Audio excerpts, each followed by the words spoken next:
நம்முடைய துப்புரவு பணியாளர்கள் தமிழ்நாடு ஊரக வளர்ச்சி உள்ளாட்சித்துறை ஊழியர் சம்மேளனம் சிஐடி சார்பாக தமிழ்நாட்டில் அனைத்து மாநகராட்சி நகராட்சி பேரூராட்சிகள் முன்பாக இந்த மாதிரியான போராட்டங்களை நடத்தி கொண்டிருக்கின்றோம்.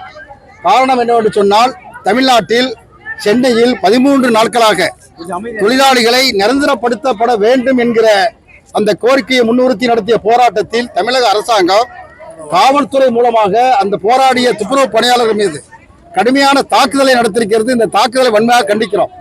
அதே போன்று தமிழ்நாட்டில் பல ஆண்டு காலமாக வேலை செய்யக்கூடிய துப்புரவு பணியாளர்களை நிரந்தரம் செய்யாமல் இன்றைக்கு தொழிலாளிகள் வஞ்சிக்கிற நிலைமை என்பது இருக்கிறது.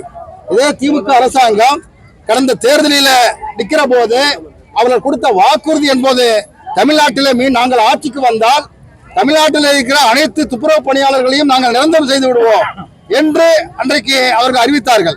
ஆனால் அவர்கள் அறிவித்த அறிவிப்பு இன்றைக்கு வரைக்கும் செயல்படுத்தப்படவில்லை.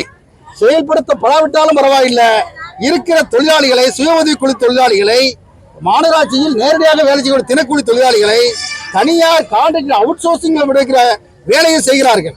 இது ஏற்றுக்கொள்வதாக அல்ல. அதே சமயத்தில் தமிழக அரசாங்கம் இன்றைக்கு துப்புரவு பணியாளர்களுக்கு சில விஷயங்களை அறிவித்திருக்கிறது. அது ஏற்றுக்கொள்வதாக இல்லை. காலையில உணவை நாங்கள் வழங்குகிறோம் என்று அறிவிக்கிறார்கள். அம்மா உணவகத்தில் போய் காலையில சாப்பிட சொல்லுவாங்க. அதுதான் இவங்க அதிகபட்சம் செய்யறது. அதே மாதிரி பாத்தீங்கன்னா 10 லட்சம் ரூபாய் தொழிலாளி இறந்தால், விபத்தில் இறந்தால் நான் கொடுக்குறாங்கிறாங்க. 10 லட்சமே அது கிடையாது. ஏற்கனவே தூய்மை தொழிலாளர் நல வாரியத்துல தொழிலாளி விபத்துல இறந்தா அந்த அட்டை வைத்திருந்தா 5 லட்சம் ரூபாய் கொடுக்காங்க. அந்த 5 லட்சம் ரூபாய் சேர்த்துதான் பத்திரம் இவங்க அறிவிக்கிறாங்க. எனவே தமிழக அரசாங்கம் இந்த மாதிரியான தூய்மை தொழிலாளிகளை ஏமாற்றுகிற இந்த மாதிரியான வெற்று அறிவிப்புகளை அறிவிக்காமல் இவர்களை நிரந்தரம் செய்ய வேண்டும். நிரந்தரம் செய்தால் நிச்சயமாக இந்த தொழிலாளருடைய வாழ்க்கையில ஒரு முன்னேற்றம் என்பது ஏற்படும். எனவே நிரந்தரம் செய்யப்பட வேண்டும் என்பதற்காக இந்த போராட்டத்தை நாங்கள் தமிழ்நாடு முழுவதும் நடத்துகிறோம். திருநெல்வேலி மாநகராட்சியை பொறுத்தவரையிலும் இங்கே வேலை செய்கிற துப்புரவு பணியாளர்களுடைய பிராரமண்டு பணம் கிட்டத்தட்ட 1 கோடிக்கு மேற்பட்ட பணம் இவர்களிடத்தில் பிடித்து செய்யப்பட்ட பணம் பிராரமண்டு அலுவலகத்தில் செலுத்தப்படாமல் இங்கே வைத்திருக்கிறார்கள். அதே போன்று அந்த பணத்தை உடனடியாக செலுத்த வேண்டும். அதே போல பாத்தீங்க அப்படின்னா இங்க வேலை செய்யற தொழிலாளர்களுக்கு மலத்துல இறங்குறாங்க, கழிவுநீர் ஓடைகளை இறங்குறாங்க. இவர்கள் கையுறை கிடையாது, காலுறை கிடையாது, பாதுகாப்பு ஏற்படுறது எதுவுமே இல்லை.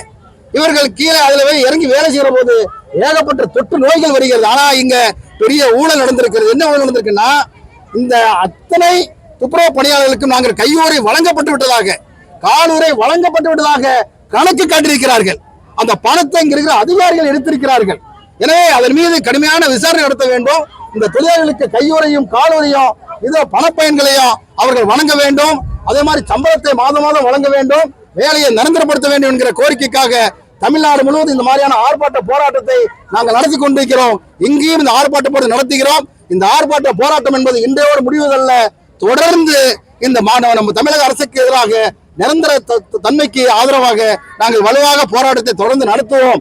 இந்த மாதிரியான கோரிக்கைகளை நிறைவேற்றவில்லை என்று சொன்னால் தமிழ்நாடு முழுவதும் அனைத்து துப்புரவு தொழிலாளிகளும் தொடர்ச்சியான வேலை நிறுத்த போராட்டத்துக்கு கூட நாங்கள் செல்வதற்கு தயாராக இருக்கிறோம் என்பதை இந்த நேரத்தில் கூறிக்கொள்கிறேன்.